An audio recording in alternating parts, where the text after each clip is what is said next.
أعوذ بالله من الشيطان الرجيم. بسم الله الرحمن الرحيم. وإذ قال ربك للملائكة إني جاعل في الأرض خليفة قالوا أتجعل فيها من يفسد فيها ويسفك الدماء ونحن نسبح بحمدك ونقدس لك قال إني أعلم ما لا تعلمون. وعلم آدم الأسماء كلها ثم عرضهم على الملائكة فقال أنبئوني بأسماء هؤلاء إن كنتم صادقين. قالوا سبحانك لا علم لنا إلا ما علمتنا إنك أنت العليم الحكيم. صدق الله العظيم.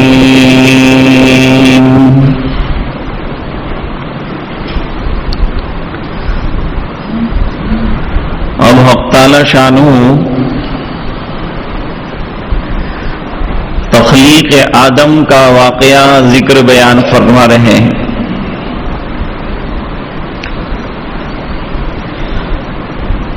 ارشاد فرماتے ہیں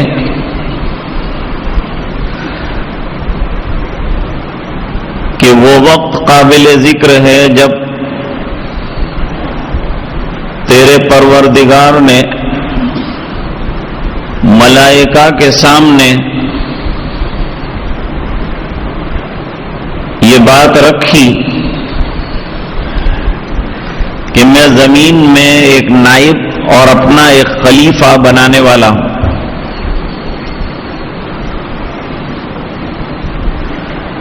ملائکہ جمع ہے ملک کی. ملک کے معنی فرشتہ. فرشتے نور سے پیدا کیے گئے ہیں اور برائیوں سے پاک ہیں. نیکیوں کے علاوہ کچھ نہیں کرتے اور اچھی شکلوں میں متشکل ہونا چاہتے ہیں تو ہو سکتے ہیں.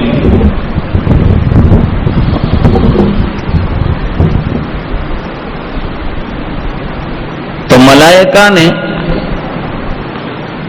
اللہ کے دربار میں یہ درخواست کی کہ اے اللہ، جو مخلوق آپ پیدا فرما رہے ہیں، ڈر یہ ہے کہ دنیا میں جانے کے بعد وہ لوگ فتنے بپا کریں گے اور کچھ تو خون کریں گے، قتل و غارت گری کا بازار گرم کریں گے. لہذا اگر آپ کا مقصد یہ ہو کہ ذکر اور تسبیح آپ کی جائے اور زیادہ مقدار میں کی جائے تو آپ کی تسبیح اور تقدیس کے لیے ہم لوگ کافی ہیں. ہم آپ کی پاکی بھی بیان کرتے ہیں، آپ کی تعریفیں بھی کرتے ہیں. تو نئی مخلوق اس کے لیے پیدا کرنے کی ضرورت نہیں ہے. یہ اعتراض نہیں ہے کہ ملائکہ نے اعتراض کیوں کیا. ملائکہ نے اعتراض نہیں کیا ہے، درخواست کی ہے. چونکہ ملائکہ یہ سمجھے کہ اللہ تعالی چاہتے ہیں کہ کوئی تسبیح اور اس کی پاکی بیان کرنے والی مخلوق آئے، تو جواب دیا کہ وہ تو ہم کر رہے ہیں۔ اب ایک سوال ہوتا ہے کہ ملائکہ نے یہ بات کیسے کہی کہ آپ ایسی مخلوق پیدا کرنا چاہتے ہیں جو دنیا میں کشت و خون کریں گے؟ اس کی ایک وجہ یہ ہے کہ اللہ نے پہلے دنیا میں فرشتوں کو پشت کیا تھا، پھر عرصے کے بعد اللہ تعالیٰ نے جنات کو دنیا میں بھیجا، اور جنات نے بے حد کشت و خون کیا، فتنے بپا کیے۔ اس سے ملائکہ کو خیال آیا کہ پہلے جو مخلوق تھی انہوں نے بھی کشت و خون کیا تھا، تو اب نئی مخلوق آئے گی وہ بھی یہی کام کرے گی۔ بعض حضرات کی رائے یہ ہے کہ جس مٹی سے حضرت آدم علیہ السلام کو بنایا جانا تھا، وہ مٹی کو دیکھ کر اندازہ لگایا کہ اس کے اندر کشت و خون کا اور فتنے کا مادہ ہے۔ اس بنا پر یہ عرض کی اللہ کے دربار میں کہ ہم لوگ آپ کی پاکی بیان کرنے کے لیے اور آپ کی تقدیس بیان کرنے کے لیے اور آپ کی بزرگی بیان کرنے کے لیے کافی ہیں۔ اللہ تعالیٰ نے فرمایا کہ میں جس آدم کی تخلیق کرنا چاہتا ہوں،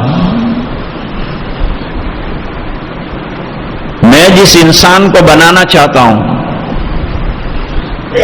اس کے کچھ اور بھی مقاصد ہیں تو تم نہیں جانتے۔ وہ مقاصد کے ماتحت میں ان کو دنیا میں بھیج رہا ہوں اور حضرت آدم کی تخلیق کر رہا ہوں۔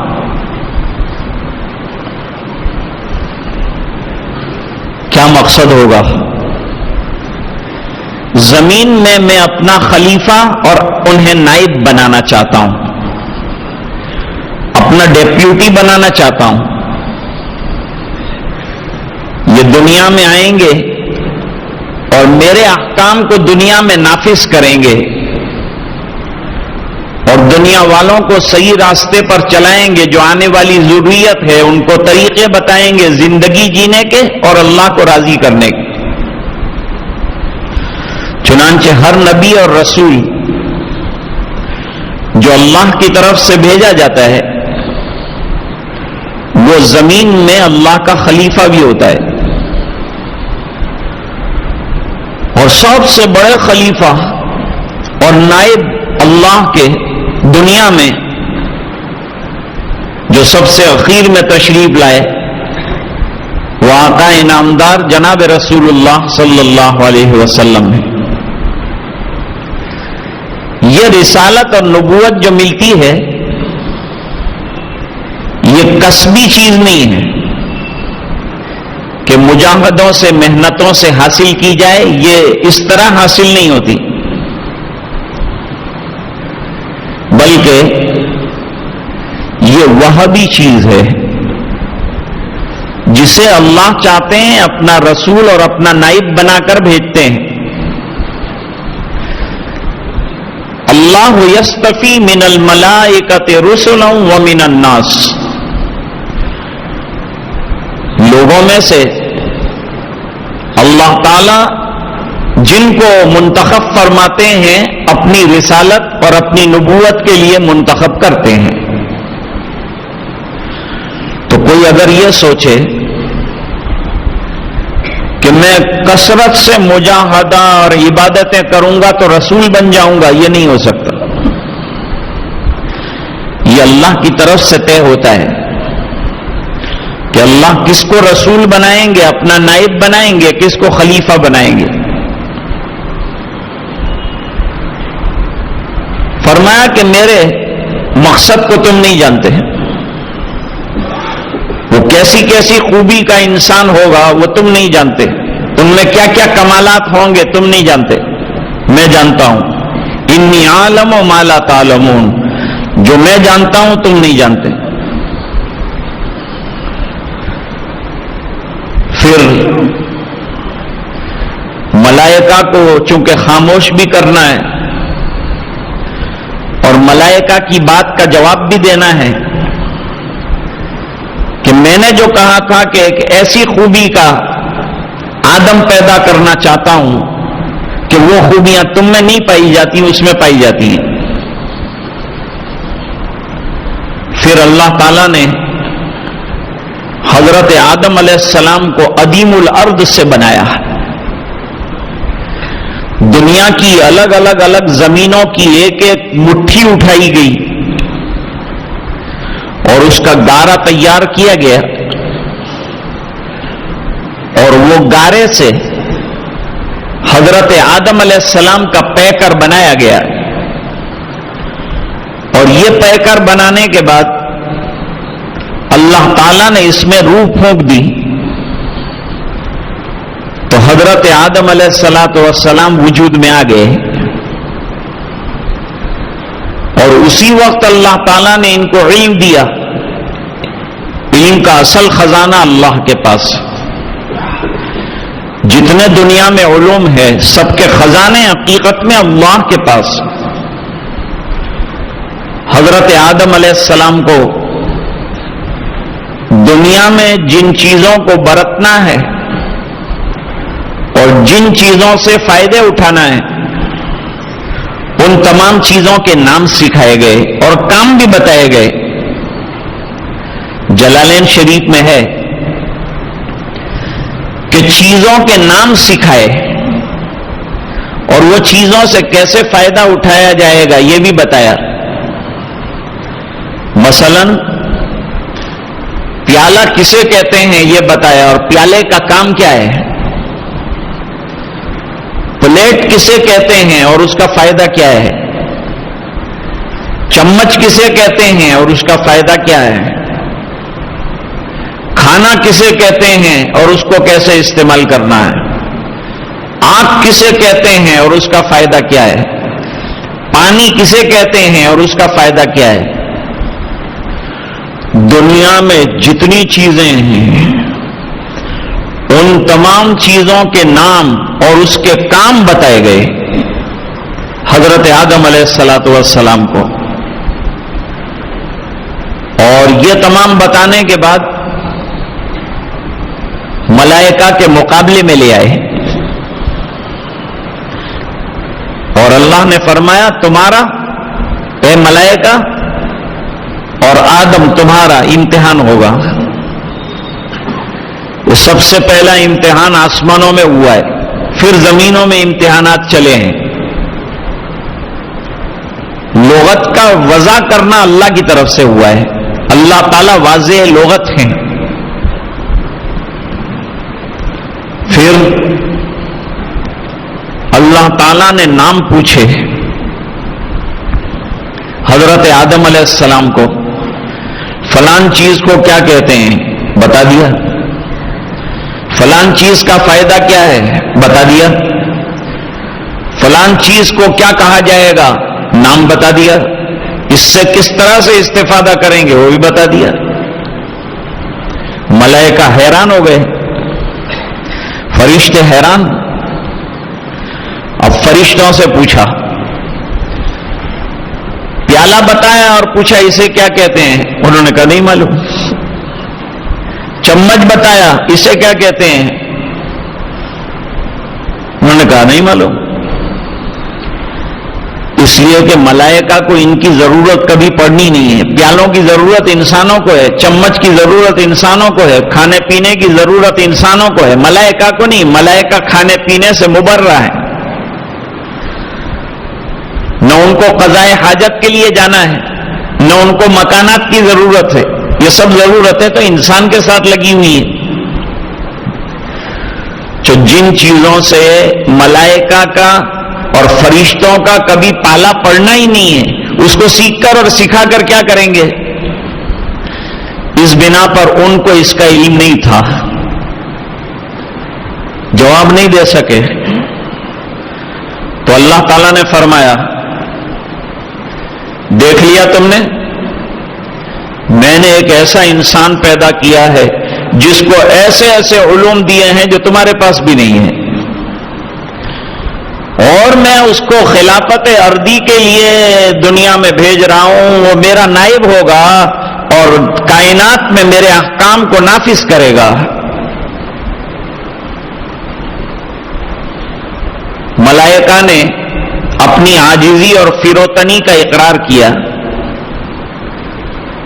کہ اللہ غیب کی باتیں ہم نہیں جانتے، کوئی بھی انسان غیب کی بات، کوئی فرشتہ بھی غیب کی بات، کوئی رسول بھی غیب کی بات نہیں جانتا، غیب کے عالم اللہ ہے۔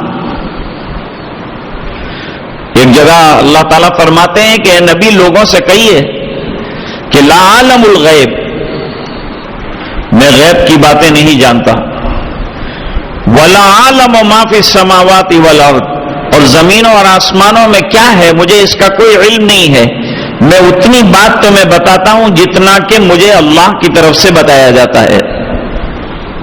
وہ چیزیں جس پر پردہ پڑا ہوا ہے، ایک بات یاد رکھنی چاہیے کہ اللہ کے لیے کوئی علم غیب نہیں ہے، کوئی بات اللہ کے علم سے چھپی ہوئی نہیں ہے، انسان سے چھپی ہوئی ہے۔ انسان کا علم محدود ہے، بہت سی چیزوں کا اس کو علم نہیں ہوتا، واقع ہونے کے بعد اس کو اس کا پتہ چلتا ہے، اس کو اطلاع ہوتی ہے وقوع کے بعد، اس سے پہلے اس کو علم نہیں ہوتا۔ تو اللہ آپ غیب کے جاننے والے ہیں، غیب داں ہیں آپ،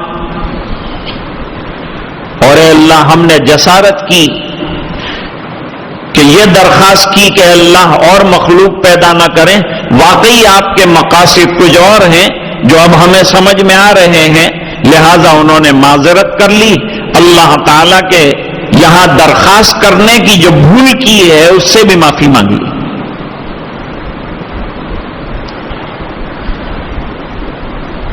اللہ تعالیٰ نے فرمایا کہ میں نے پہلے ہی کہا تھا کہ میں آسمان اور زمینوں کی وہ باتیں جانتا ہوں جو تم نہیں جانتے، وَعَالَمُ مَا تُبْدُونَ وَمَا كُنْتُمْ تَكْتُمُونَ، اور جو تمہارے دلوں میں چھپی ہوئی باتیں ہیں اللہ تعالیٰ اس کو بھی جانتے ہیں، جو تم ظاہر کرتے ہو اس کی حقیقت سے بھی اللہ واقف ہیں، اور جن چیزوں کو تم ظاہر نہیں کرتے پوشیدہ ہیں اللہ تعالیٰ اس سے مطلع ہیں، اللہ کو اس کا علم ہے۔ اللہ تعالیٰ کو انسانوں کے اندرونی معاملات کا بھی علم ہے، اور جو وہ ظاہر کرتے ہیں وہ بھی اللہ تعالیٰ جانتے ہیں۔ اتنا ہو جانے کے بعد اللہ تعالیٰ نے جب تمام ملائکہ نے اپنی عاجزی کا اور انکساری کا اظہار کیا کہ اللہ امتحان کے اندر ہم ناکام ہوئے ہیں اور حضرت آدم کامیاب ہوئے ہیں اور ہم پر فضیلت لے گئے ہیں حضرت آدم علیہ الصلاۃ والسلام، تو اللہ تعالیٰ نے فرمایا اب جب فضیلت ان کی ثابت ہوئی تو ان کے سامنے سجدہ ریز ہو جاؤ، ان کے سامنے سجدہ کرو۔ تو تمام ملائکہ کو حکم ہوا۔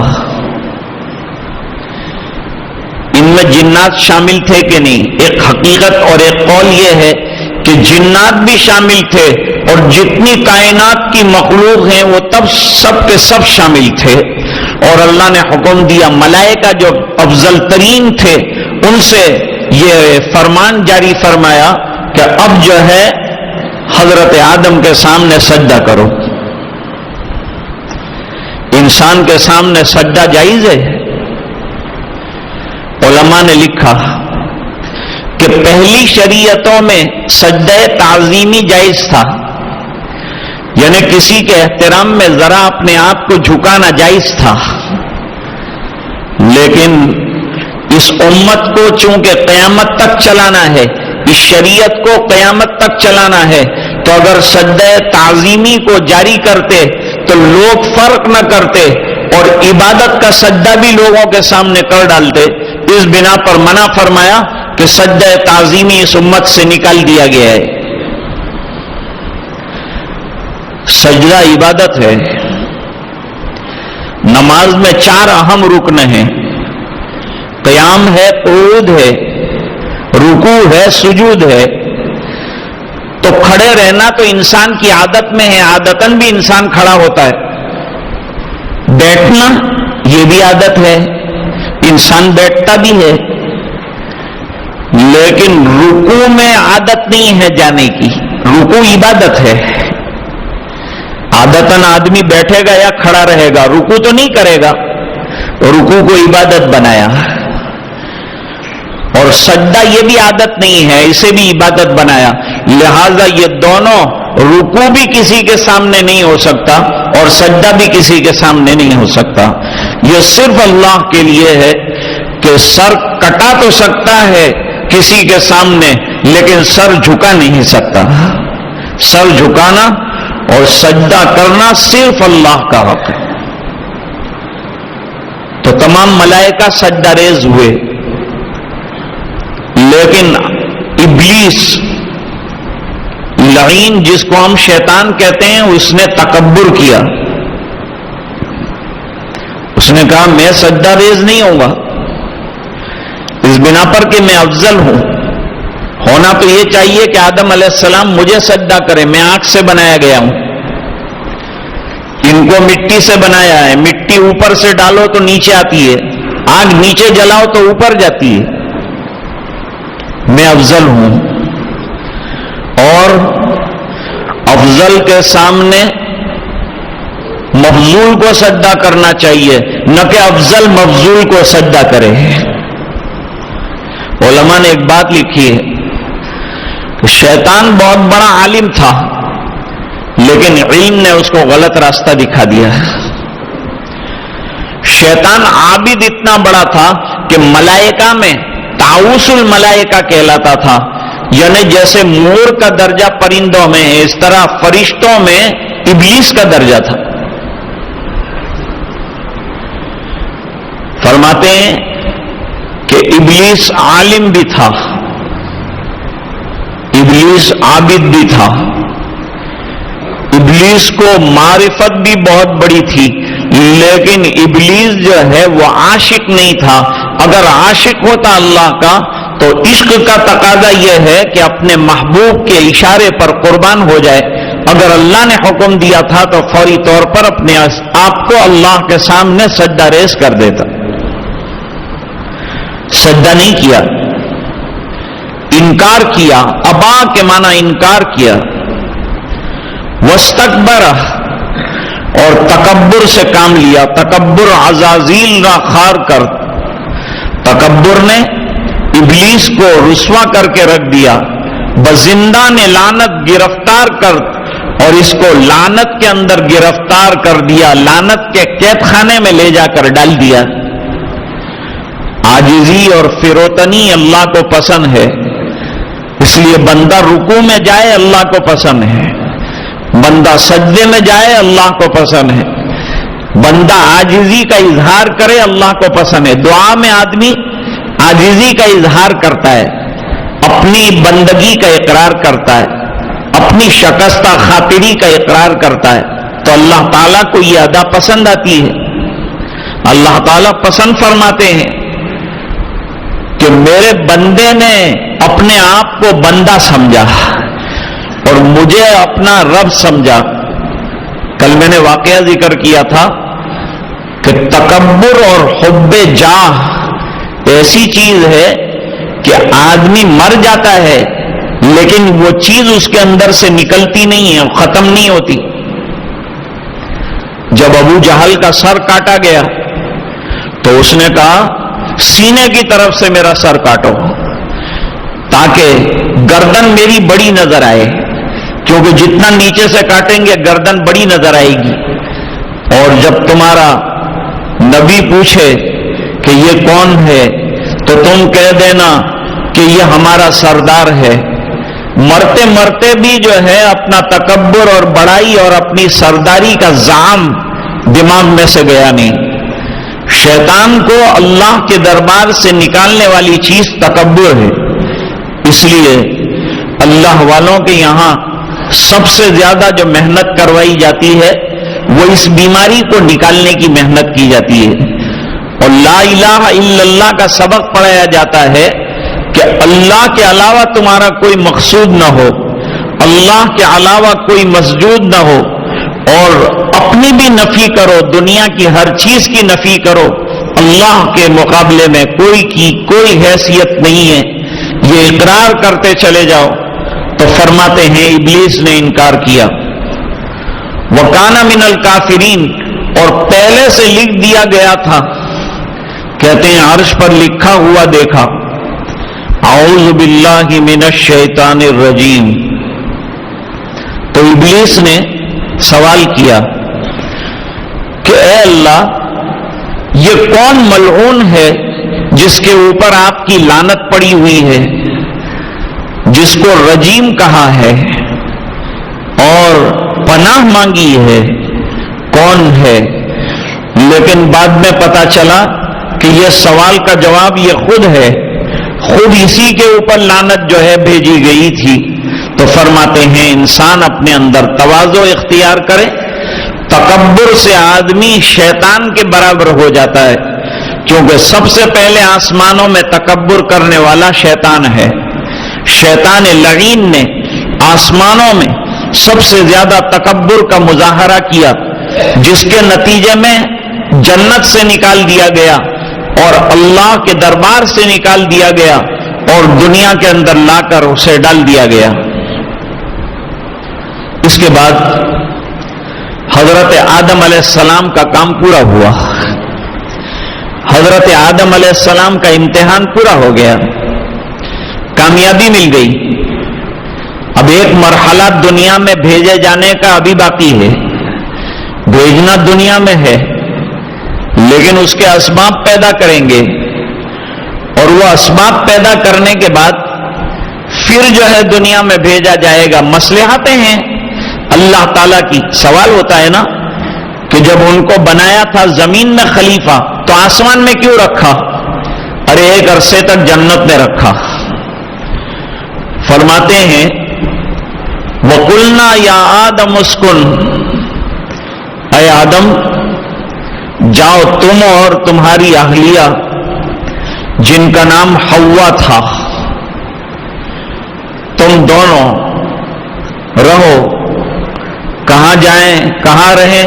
فرمایا جنت میں قیام پذیر ہو جاؤ، جنت میں رہو، اور اس شان کے ساتھ رہو کہ ایک درخت کی طرف اشارہ کیا، وہ درخت میں سے یعنی وہ درخت کا پھل مت کھاؤ، اس کو قریب بھی مت جانا، ورنہ یہ تمہیں جنت سے نکال کر دنیا میں اٹھا کر پھینکوا دے گا.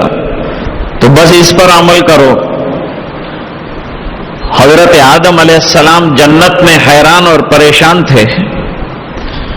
اللہ سے درخواست کی کہ میرے انس کے لیے کچھ پیدا کیا جائے تاکہ میں زندگی گزاروں خوشگواری کے ساتھ.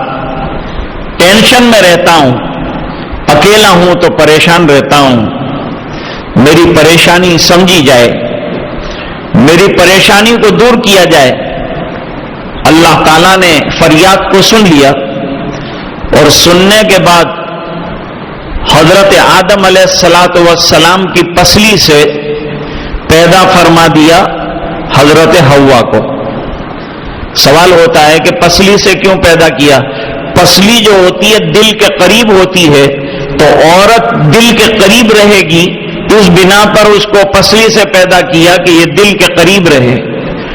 پیروں سے نہیں پیدا کیا کہ اس کو پیروں کا جوتا بنایا جائے، اور اس کو سر سے نہیں پیدا کیا کہ ہر وقت سر کے اوپر چھانے تھاپے جائے. اس بنا پر اللہ تعالیٰ نے اس کو پیدا کیا تو پسلی سے پیدا کیا کہ وہ مرد کے ساتھ اس کو ایک محبت اور ایک انس جو ہے وہ برقرار رہے.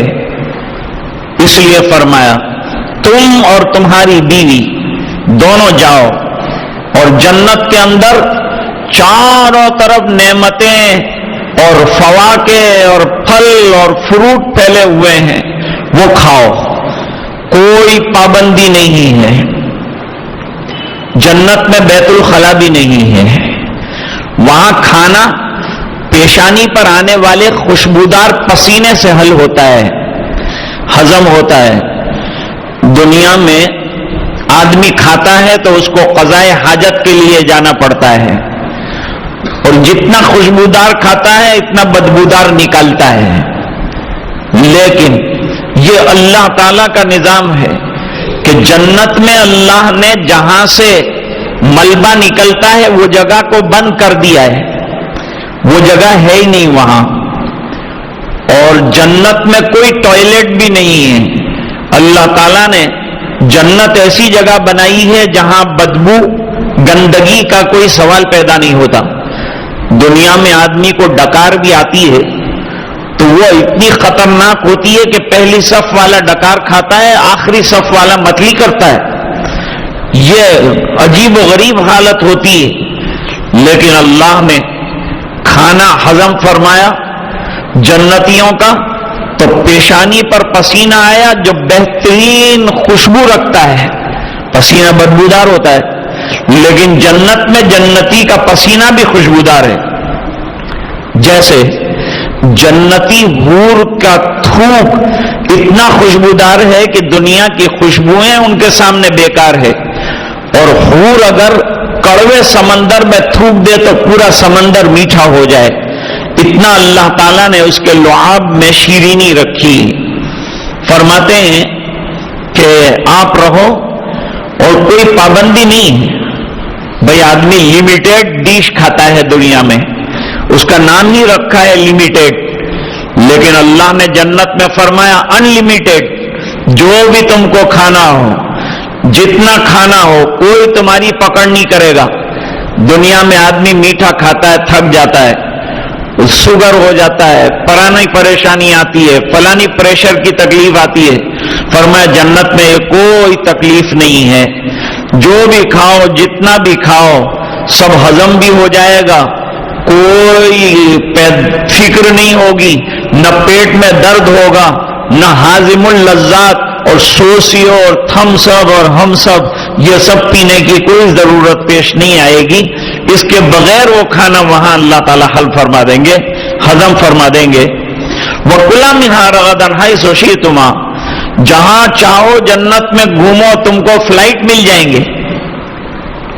حدیث شریف میں ہے کہ شہید جب شہادت کے بعد اللہ کے دربار میں پہنچتا ہے تو اللہ نے عرش کے نیچے ہوائی جہاز رکھے ہیں، گرین کلر کے ہوائی جہاز ہیں، اس میں شہید کی روح کو رکھ دیا جاتا ہے، اور پھر جب اس کی روح تمنا کرتی ہے کہ میں 500 نمبر کی جنت میں جاؤں تو وہ چلی جاتی ہے۔ یہ فلائٹ اس کو لے کر جاتا ہے وہ جنت کے اندر۔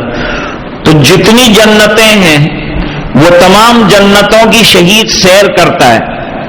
یہاں بیچارے کمزرف لوگ شہید کے نام پر رونا روتے ہیں، وہاں شہید تمنا کرتے ہیں کہ ہم کو اے اللہ شہادت کی موت عطا فرما کہ جنت کی یہ نعمتیں جو ہے وہ تمام کے تمام ہمیں حاصل ہو جائیں۔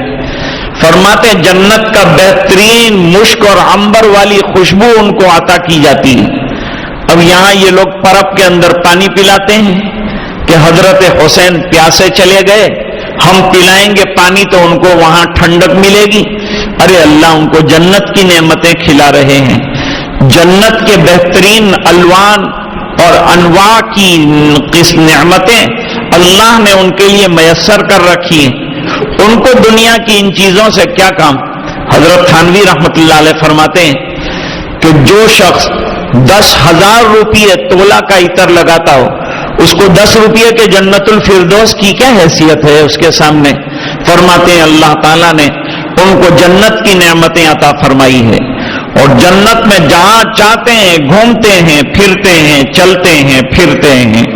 فرمایا کہ قریب مت جانا، کون سا درخت تھا؟ ایک قول یہ ہے کہ انگور کا بیل تھا، دوسرا قول یہ ہے کہ گیہوں کا درخت تھا، جو فرمایا گیہوں میں سے مت کھانا، بس شیطان پیچھے پڑ گیا۔ بھئی شیطان جنت میں آیا کیسے؟ کہو اس کو اندر آنے کی ضرورت نہیں ہے، وہ باہر سے وسوسہ اندازی کر رہا تھا۔ جنت کا جو گیٹ تھا اس کے باہر سے خیالات ڈال رہا تھا، اپنا ہپنوٹزم کے ذریعے سے میسمرائز کر رہا تھا۔ حضرت آدم علیہ السلام کو ورغلا نہیں سکا تو حضرت حوا کے دل میں بات ڈالی کہ کیوں تم لوگ یہ بہترین درخت نہیں کھاتے، اور یہ درخت کا پھل اگر تم نے کھا لیا تو اس کا کمال یہ ہے کہ کبھی جنت سے باہر نہیں جاؤ گے۔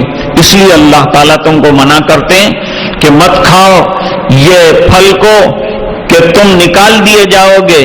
نکالے نہیں جائیں گے بلکہ تم ہمیشہ کے لیے جنت میں رہیں گے۔ حضرت آدم علیہ السلام نے کہا تو لعین ہے، ہم تیری بات ماننے والے نہیں ہیں، لیکن حضرت حوا نے سمجھایا کہ بیچارہ ہمدرد ہے، اپنا خیر خواہ ہے۔ عورتیں جلدی باتوں میں آ جاتی ہیں، مرد جو ہے وہ مضبوط ہوتا ہے، عقیدے میں بھی مرد جو ہے وہ مضبوط ہوتا ہے، عورتیں بعد میں اپنا عقیدہ بگاڑ کے بیٹھ جاتی ہیں۔ ذرا بھی کوئی گڑبڑ ہو گئی کہتی ہیں ان کو باہر کا اثر ہے، ذرا بھی کوئی گڑبڑ ہو گئی کہتے ہیں ان کو میلا کر دیا گیا ہے، ذرا بھی پیٹ میں درد ہو گیا کہتے ہیں ان کو پلا دیا گیا ہے۔ تو یہ تمام چیزیں جو ہیں عقیدے کی کمزوری سے پیدا ہوتی ہیں۔ حضرت حوا سمجھانے لگی، حضرت آدم علیہ السلام نے بہتیرا منع کیا کہ دیکھو اللہ تعالیٰ کا حکم مانو اور نہ جاؤ اس کے قریب۔ فرمایا اتنی خیر خواہی کر رہا ہے، ایک دانہ کھانے میں کیا اپنے کو پرابلم آتا ہے؟ اپنے کہاں پورا درخت کھا جانے کے ہیں؟ اپنے کھائیں گے تو ایک دانہ چکھیں گے، ایک دانہ چکھنے سے کیا فرق پڑتا ہے؟ مان گئے۔ بیوی کی بات ماننی پڑتی۔ حضرت آدم علیہ السلام نے کہا چلو تو بہت زیادہ اصرار کر رہی ہے تو ہم مان جاتے ہیں، ایک دانہ کھا لیتے ہیں۔ جیسے ہی دانہ کھایا جنت کا جو لباس تھا وہ اتر گیا۔ اللہ تعالیٰ ناراض ہو گئے اور فرمایا کہ میں نے کہا تھا نا یہ درخت کے قریب بھی مت جانا، دانہ کھانا تو بہت دور کی بات تھی، میں نے کہا تھا قریب بھی مت جانا، تم قریب ہی نہیں گئے، تم نے ابلیس کی بات مان کر درخت کے اندر سے پھل بھی کھایا، لہذا بھی اس کی سزا ملے گی۔ حضرت آدم علیہ السلام کا عصیان کیا ہے، کیا گناہ کیا تھا؟ عصا آدم ربہ فغوا، حضرت آدم علیہ السلام نے رب کی نافرمانی کی۔ کیا عصیان تھا؟ علماء نے لکھا نسیان تھا، اس کو عصیان کے ساتھ تعبیر کیا۔ بھول گئے تھے ایک بات کہ مجھے درخت کے قریب نہیں جانا ہے، ذہول ہو گیا، ذہن سے بات نکل گئی، چلے گئے۔ حضرت آدم اور حوا نے کھا لیا۔